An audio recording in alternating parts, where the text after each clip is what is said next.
Hello hello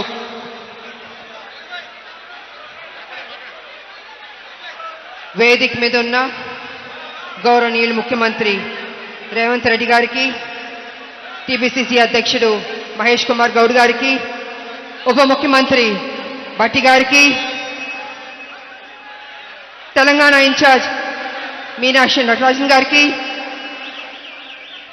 Congress ముఖ్య నాయకులకి, కాంగ్రెస్ మంత్రులకి, తెలంగాణ నుంచి ఇక్కడికి ఇచ్చేసిన మా బీసీ బిడ్డలకి,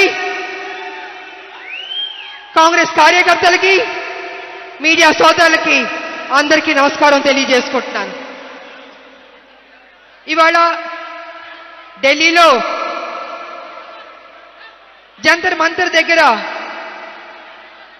42% బీసీ రిజర్వేషన్ కోసం పెద్ద ఎత్తున పోరాటం చేస్తున్నాం. అదే మన ఆరాటం. ఇది రెండోసారి మన ఈ పోరాటం చేస్తున్నాం. భారతదేశంలో అత్యధిక జనాభా దాంట్లో అత్యధికంగా ఉన్నది మన బీసీ బిడ్డలే. అలాంటి బీసీ బిడ్డలు ఇవాళ నడి రోడ్డు మీదకి వచ్చి మా 42% బీసీ రిజర్వేషన్ చెయ్యండి అని మోడీ గారిని అడుగుతున్నారు. బీజేపీకి సిగ్గుందా అని అడుగుతున్నాను నేను. బీసీ బిడ్డలంటే అడుక్కోవాలా? ఇవ్వరా? న్యాయం చేయరా? అంటే మా శ్రమని దోచుకుంటారు, మా ఓట్లు గుంజుకుంటారు. కానీ పార్లమెంట్ లో బీసీ బిల్లు పెట్టి పాస్ చేయమంటే వెనకడుగు వేస్తారు. అయినా మేం విడిచిపెట్టాం. కాంగ్రెస్ ముందడుగు వేసింది, సాధించే వరకు విడిచిపెట్టే ప్రసక్తి లేదు. బీసీ బిడ్డలారా, తెలంగాణ ఉద్యమం అనేక కష్టాలు, నష్టాలు, పోరాటాలు చేశాం. ఫైనల్ గా సోనియా అమ్మ మనకి తెలంగాణ ఇచ్చింది, సాధించుకున్నాం. అదేవిధంగా బీసీకి కూడా 42% రిజర్వేషన్ కూడా డెఫినెట్ గా సాధిస్తాం. వదిలిపెట్టే ప్రసక్తి లేదు. ఇవాళ నిజంగా బీసీ బిడ్డల గురించి చెప్పాలంటే చాలా తక్కువే. ఎంత చెప్పినా తక్కువే. మన భారతదేశం అభివృద్ధి చెందిందంటే దాంట్లో బీసీ బిడ్డల పెద్ద పాత్ర పోషించారు. వాళ్ళ సాక్రిఫైస్, వాళ్ళ శ్రమ, వాళ్ళ కమిట్మెంట్, వాళ్ళ త్యాగాలు ఈ భారతదేశానికి ఇచ్చింది. చేతి వృత్తుల కోసం ఎంతో కష్టపడ్డారు. చేతి వృత్తులు చేసుకుని ఎంతో సంతోషంగా బతికేవారు బీసీ బిడ్డలు. కానీ ఇవాళ కాలం మారింది. యంత్రాంగం కాలం మారింది. మిషన్లు వచ్చేసినాయి, రోబోలు వచ్చేసింది. రోబోలేమో వంటలు చేస్తుంది, ఆపరేషన్ కూడా చేస్తుంది. అలాగ మిషన్లు వచ్చిన బట్టి ఇవాళ చేతి వృత్తులు కనుమరుగైపోతున్నాయి.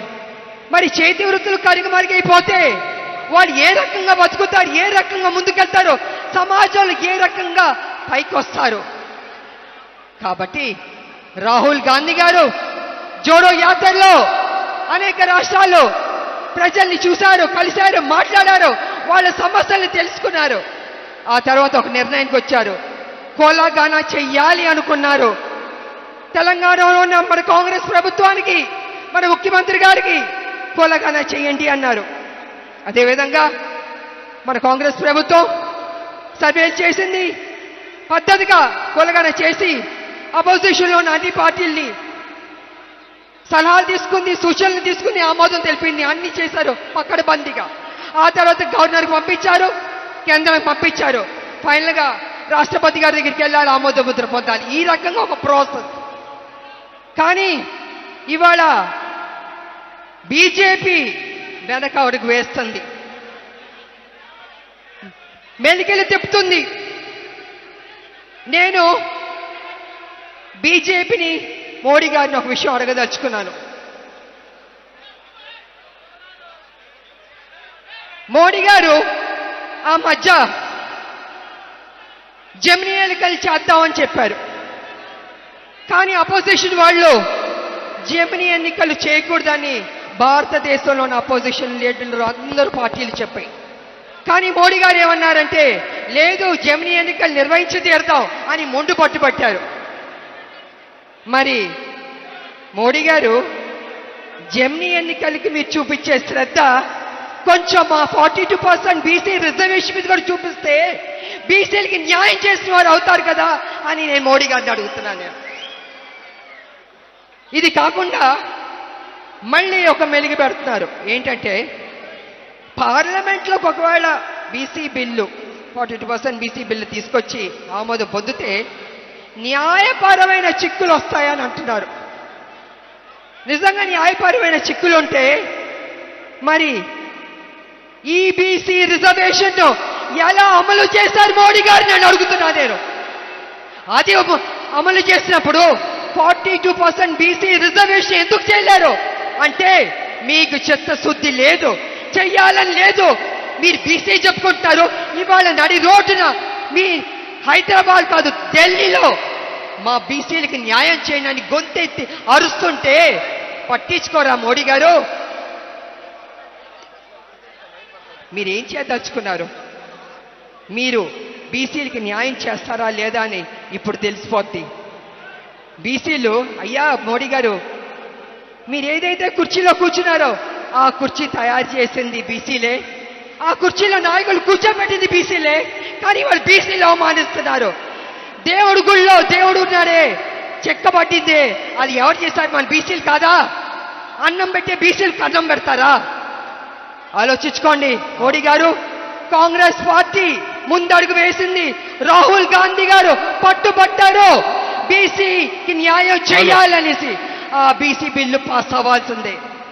లేకపోతే మోడీ గారు మా బీసీ బిడ్డల దృష్టిలో ఎప్పటికీ మీరు విలన్ గానే ఉండిపోతారు. ఎప్పటికీ మీకు మా బీసీ బిడ్డలు ఓటు వెయ్యరు. కాబట్టి మీరు నిర్ణయం తీసుకుంటారా, బీసీలకు న్యాయం చేస్తారా అని మేము అందరం ఎదురు చూస్తాం. కాబట్టి ప్రజలారా విడిచిపెట్టొద్దు, ఈ అవకాశాన్ని మనం సాధిద్దాం.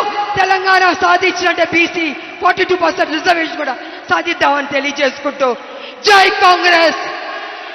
అందరూ గుండె మీద చేపెట్టుకుని జై తెలంగాణ, జై తెలంగాణ. ఎందుకు గట్టిగా చెప్పమంటానంటే సోనియా గాంధీ గారు ఇక్కడే ఉన్నారు. అమ్మ సోనియా అమ్మ మనకి తెలంగాణ ఇచ్చింది, ఆవిడ సంతోషిస్తుంది. కాబట్టి మన రాష్ట్రాన్ని మనం గౌరవం ఇవ్వాలి. గుండె మీద చేపెట్టుకుని జై తెలంగాణ, జై తెలంగాణ, జై కాంగ్రెస్. Thank you.